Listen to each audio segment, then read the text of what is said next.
Hey, would you stand with me? We're going to read a passage from Luke chapter 24. And sometimes it's just good to stand in the presence of God as we hear God's word and sort of refocus our attention, our affection, even just the authenticity of your life. What I mean by that is kind of however you find yourself standing in here, this text is for you. So Luke 24, verses 13 through 35. Now that same day, two of them were going to a village called Emmaus, about 7 miles from Jerusalem. They were talking with each other about everything that had happened. As they talked and discussed these things with each other, Jesus himself came up and walked along with them, but they were kept from recognizing him. He asked them, "What are you discussing together as you walk along?" They stood still, their faces downcast. One of them, named Cleopas, asked him, "Are you the only one visiting Jerusalem who does not know the things that have happened there in these days?" "What things?" he asked. "About Jesus of Nazareth," they replied. "He was a prophet, powerful in word and deed before God and all the people. The chief priests and our rulers handed him over to be sentenced to death, and they crucified him. But we had hoped that he was the one who was going to redeem Israel. And what is more, it is the third day since all this took place. In addition, some of our women amazed us. They went to the tomb early this morning, but didn't find his body. They came and told us that they had seen a vision of angels who said he was alive. Then some of our companions went to the tomb and found it just as the women had said, but they did not see Jesus." He said to them, "How foolish you are and how slow to believe all that the prophets have spoken. Did not the Messiah have to suffer these things and then enter his glory?" And beginning with Moses and all the prophets, he explained to them what was said in all the scriptures concerning himself. As they approached the village to which they were going, Jesus continued on as if he were going farther. But they urged him strongly, "Stay with us, for it is nearly evening. The day is almost over." So he went in to stay with them. When he was at the table with them, he took bread, gave thanks, broke it, and began to give it to them. Then their eyes were opened, and they recognized him, and he disappeared from their sight. They asked each other, "Were not our hearts burning within us while he talked with us on the road and opened the scriptures to us?" They got up and returned at once to Jerusalem. There they found the 11 and those with them assembled together and saying, "It is true. The Lord has risen and has appeared to Simon." Then the two told what had happened on the way and how Jesus was recognized by them when he broke the bread. Amen. You can have a seat. One of my most favorite things about Jesus, and I have a lot of most favorite things about Jesus, but one of my most favorite things about Jesus, and one of my most favorite things about our church, Grace Midtown, find their connection in this story. And really, they find their connection in all the stories that we've been looking at and reading through and praying through in this series, Stories of Resurrection, or these Eastertide stories, these accounts where the resurrected Jesus appears to his disciples and his friends.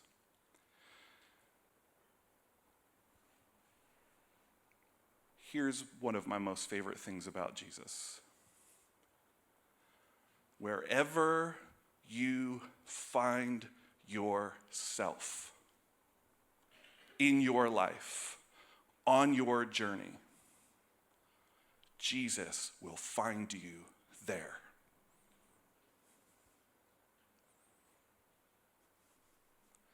one of my favorite things about this church for a decade plus that I've been here, and you've heard us all say it all kinds of different ways. However you come in here this morning, wherever you find yourself, whatever's happening in your life, whatever road you are on, whatever room you are locked in, whatever boat you are lost at sea in, you are welcome here. Because Jesus will find you here. This is the beauty of the resurrected Jesus. This is the power of these stories. And I want us to catch it because there's power in that we find ourselves in these stories. For sure we do. No doubt we do. Some of us here are locked in rooms of fear, like those disciples when Jesus walks through the wall and says, "Don't be afraid, peace be with you." Some of us, like Peter, are on the boat, lost at sea in our shame. And Jesus is standing at the shore around a fire, eating with you, waiting to eat with you. Some of us are in the grief of the garden tomb. Some of us, like these disciples today, are on the road away from hope. But wherever we are, it's not just that we find ourselves in these stories. That would be really good self-awareness, and that's really important work to do. But it's that Jesus finds us and we receive a revelation of Jesus.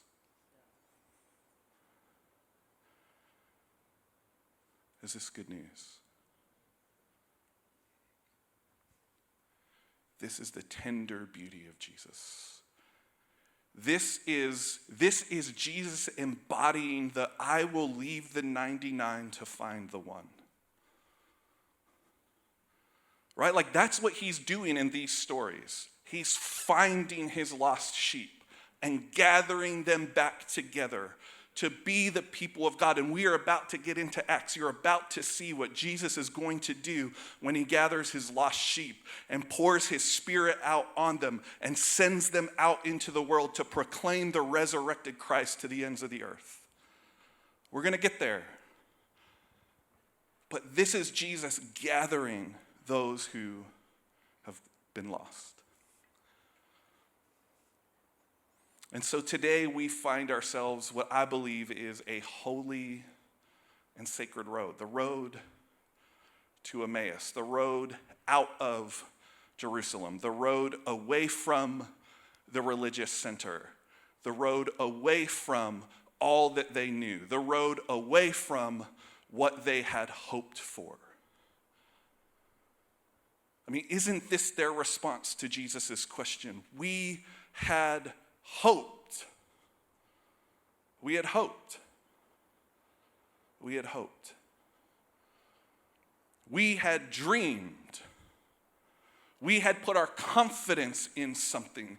We had made movement towards something. We had sacrificed for something. We had gone all in for something. We had hoped. And this is a double devastation. These were people without hope who heard the message of Jesus, believed he was the Messiah, and had hoped again against hope. And now, even that hope has been destroyed, has been stolen. Because for them, Jesus has been arrested and sentenced and tortured and crucified and put in a grave and is dead. For them, Jesus is a failed Messiah. We had hoped he was the one who would redeem Israel. We had hoped he was the one who would make a significant impact on our oppression. We had hoped he was the one who could make a difference and liberate us. We had hoped that our nation's healing would come through him. We had hoped. What have you hoped? What have you hoped that the Messiah would do in your life? What are you hoping that Jesus will do in this season? What's the thing that's not as it should be that you're believing against belief that it will be different because God will make the difference? Or what is the thing you hoped and now find yourself in disappointment? You find yourself in more than disappointment. You find yourself in devastation because it's not come to pass, because it doesn't look like a difference is being made, because it's been too much for you or anyone to bear.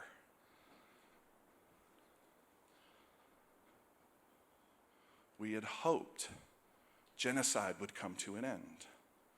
We had hoped that we'd get out of debt this year. We had hoped we'd have a baby this year. We had hoped that our marriage would be healed this year. We had hoped that the anxiety attacks would end. We had hoped that the nightmares would cease. We had hoped that there'd be provision for our bills. We had hoped that we'd reunite with those friends. We had hoped that our parents would see us. We had hoped. Or what about the people that come to church hoping? We had hoped this is a place I would finally belong. We had hoped this would be a place of healing. We had hoped this would be a place of good news. We had hoped this would be a place of friendship. We had hoped we wouldn't be bullied here. We wouldn't be taken advantage of here. There wouldn't be hidden secrets here. We had hoped, we had hoped, we had hoped. And in an instant, devastation. And I'm hanging out here because I get it. We live on the other side of resurrection. We're going to get there. But some of you have been through too much for us to skip to the part where Jesus makes sense of everything. Some of you have seen too much. You have carried too much pain, too much suffering, all of it unjust, none of it fair, more of it than you can bear, and we're not skipping past it today.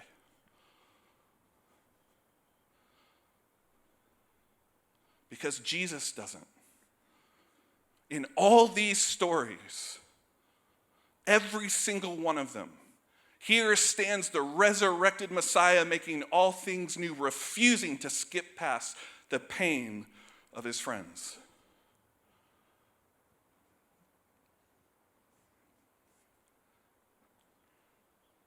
This is who Jesus is. The God who will walk the road of pain with you. The God who will stand in the garden tomb with you. The God who will walk through walls to offer a word of peace to you in the aftermath of the most devastating moments of our life. I think sometimes we're so out of touch with what these disciples have suffered. Have you ever had a friend unjustly arrested?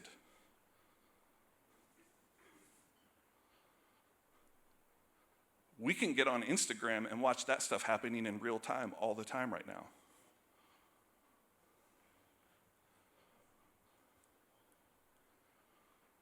Have you ever had a friend beaten and tortured and lied about in front of you?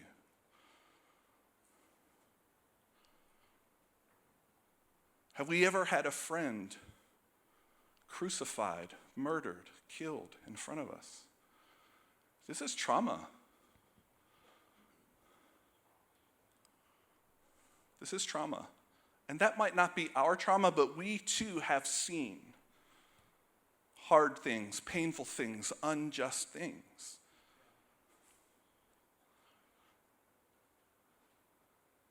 And this is the God who will walk the road of Emmaus to come near to you, to walk alongside of you. And he does this. I love this about Jesus. This is one of my other favorite things about Jesus. Not only will he meet you wherever you are, he will not presume to assert himself into your life. He will ask you a question. In every one of these stories, he does not show up with a, "Hey guys, I'm back. Don't worry about it. Everything's okay now. I'm here." He meets us in our heart, in our soul, with questions. They're good questions. Right? He's not walking alongside the road here and then walking up to these guys and he's not going, "Hey, did you all catch the Jerusalem FC game last night? Real disappointing. Hey, do you guys know where I can get the best fish and chips around here?" By the way, those are fine conversations, great questions. It's just not what Jesus is doing. When he says, "What are you talking about?" This is not surface level Christian. This is him present to them, probably more present than they are to themselves.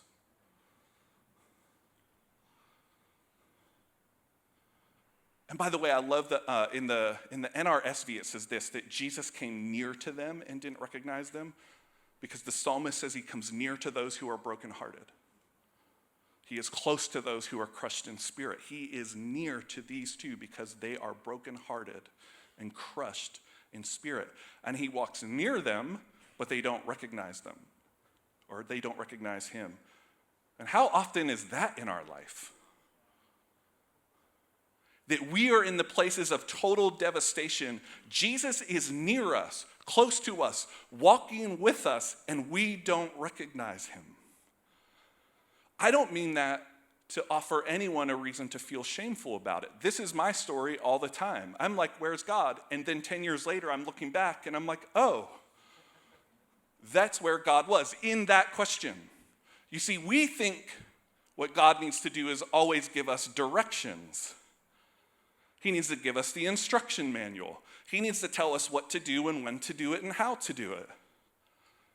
But I don't really ever see Jesus interacting with anyone this way. Very rarely. There's some go and do, for sure. But there is a lot of, "What are you talking about? What matters to you? How are you taking inventory of your life? How are you interpreting these events? How are you feeling right now?" Right? He asked them, "Hey guys, what are you talking about?" And this is amazing. In the NRSV, it says it like this: "They stood still and felt sad." Have you ever been asked a question that stops you in your tracks? Because you're finally seen. Because someone has finally gotten to the heart of the matter. Because someone is inviting you to be known. This is what Jesus is doing. He's offering connection through curiosity. Jesus wants to connect. This is how restoration happens. This is how healing happens. This is how we get off the road to Emmaus. This is how we get out of the boat of shame. This is how we get out of the locked room of fear. This is how we move forward from the garden of grief, is that we are met with the curiosity of God in a compassionate way that brings about connection.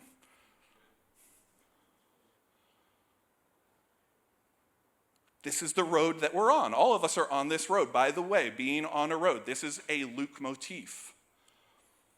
Luke is doing this all the way through Luke, and he's about to do it all the way through Acts, on the road. Because your life is a winding road. It's not a fixed position.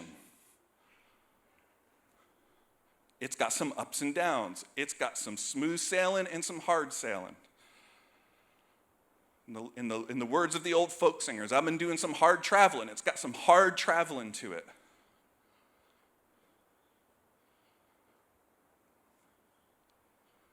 But this is what Jesus does. He meets us with these questions. And they then are able to get in touch with exactly where they are. And I would want to offer to us that sometimes I wonder, at least this is true of my own life, that I don't always recognize God because I'm not listening to the questions. Our questions are often the language God is using to connect us to God and ourselves.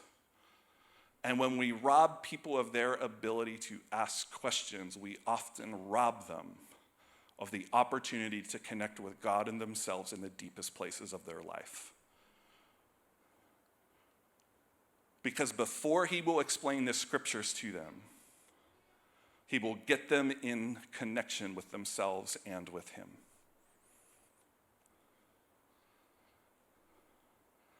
And so he asks them this question. They stop dead in their tracks. They feel their sadness. They relay back to Jesus the experience as they understand it, still not recognizing who he is. He says they're foolish to be slow to believe. By the way, interesting just side note here. So just imagine we're taking a little pause on the road. You know what their unbelief is? They didn't believe earlier in Luke, like if you go back about 4 verses, they don't believe the women. The women come back, they preach the gospel, the first apostles. Go back, listen to Caroline's amazing message last week, and they don't believe the women. This is what Jesus thinks of us not believing the apostolic witness of women. It's foolish.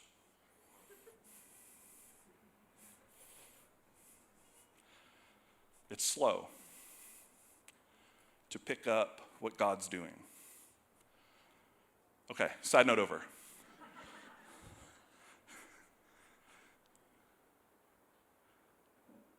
So they're relaying back to Jesus their experience. And Jesus has all the room in the world to hear it. But they say this to him, "Are you the only stranger?" This is amazing. Not only do they not recognize him, they think he's a stranger, which, by the way, in the language here means he's a foreigner. He's an immigrant. He does not, he is outside the house. He is not a part of any of this.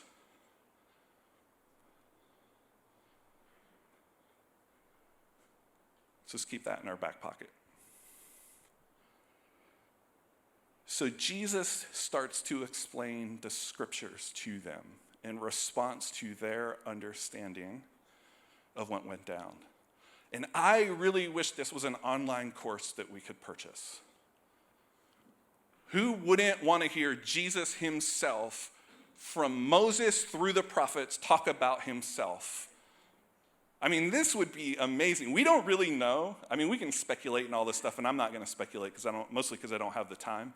And there's really good theologians who do. I'm just like, man, what a cool conversation to be a part of. Jesus explaining the scriptures to us. Here's the note that I would want to make, is so often what we do is we want to hold the scriptures in high regard, and we should. But you can hold the scriptures in high regard and still miss the point. Like you can hold something in high regard and read it wrong. You can hold something in high regard and still unjustly arrest people, unjustly sentence them to death, unjustly put crowns of thorns on their heads, unjustly whip them bloody, unjustly nail them to a cross, and unjustly watch them breathe their last breath.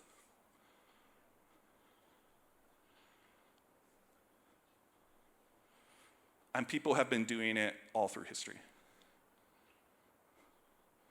Or what we can do is not just value the scriptures the way Jesus valued the scripture, but to read it the way Jesus read it, and to understand it the way Jesus understood it, and to live it the way Jesus lived it, which seems to me would be quite opposite from what Jesus experienced and suffered.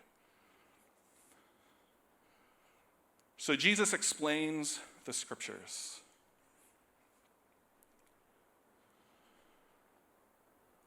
And they come to a place, it's starting to get dark. They're getting to wherever it is they're walking. And this is so common in the stories of Jesus. He's about to move on. And they're stopping. And we have these moments in our life where I wonder, what would have been different if we would just say, stay with us a little longer? Remain with us. Linger with us.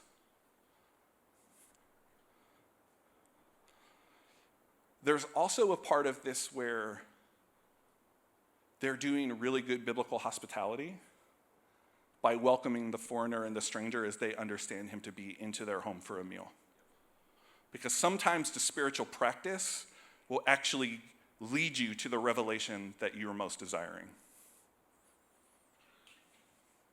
Sometimes good habits over long periods of time awaken you to God. It's not that they recognize Jesus, and I'm speculating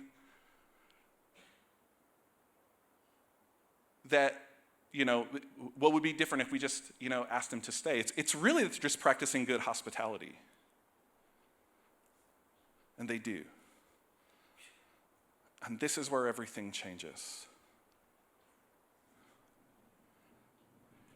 Because they come into this home, they sit down at a table, and it's so interesting. Jesus is officiating the meal. Jesus is now the host. They are not the host. Jesus is the host. By the way, important for us to pick up here. They've been walking with Jesus for a while, don't recognize him. Jesus has explained the scriptures to them and don't recognize him.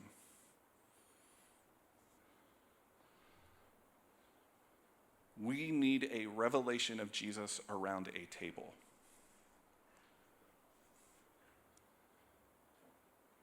I want to submit to you, this is how Jesus is making all things new. This is how Jesus is remaking the world. This is how Jesus is healing the world. This is how Jesus is liberating the world around a table and a shared meal. In the thing that is most common and most ordinary. Because it's all sacred. And we all belong to each other.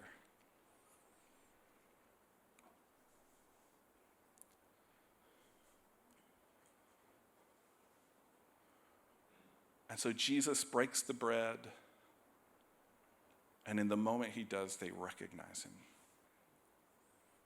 They recognize him. And I think every time we share bread here, and I understand that not every moment we receive communion here is going to be a moment like this.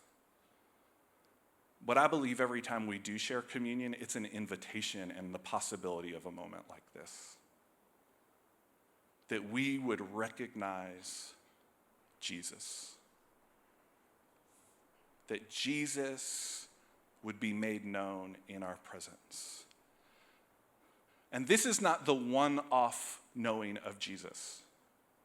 These guys have already been called one time and followed, then had their experience of the arrest and crucifixion of Jesus, and they get on the road to Emmaus, and now they're recognizing him again, because life is a journey of recognizing Jesus again and again and again and afresh and afresh and afresh in new ways for right where we are. Some theologians would put it this way: we have been saved. And we are being, right? Like, this is the are being saved. It is the consistent renewal of our minds and our hearts as God heals all the ways we have expected God to be different. All the ways our expectations have blinded us from seeing who God is. And now in the breaking of the bread and the sharing of the cup, we see God in the person of Jesus as God is. And so my hope this morning is that you will receive communion. And that in this receiving of communion, you will experience afresh and anew Jesus wherever you are in your life. Whatever part of the road, whatever part of the journey you are, that you would know Jesus right here, right now, right where you are. Because that's the invitation. It's to receive the body and the life of God. That we would recognize the person of Jesus, so that we would then return to the family. That we would return to our brothers and our sisters. So that we would share those testimonies. That we would share those stories. That like Jesus, we'd show everyone our scars. Man, we hightailed it out of here. We were 7 miles out of the city. 7 miles out of the city. I was 7 miles out at sea. Out at sea, dude, I couldn't even get out of my bedroom. The doors were locked. Your bedroom, I couldn't get out of the tomb. I couldn't leave that place where they laid him to rest. Your stories, I couldn't care less about your stories. I needed my own. I had to touch that body, those wounds for myself.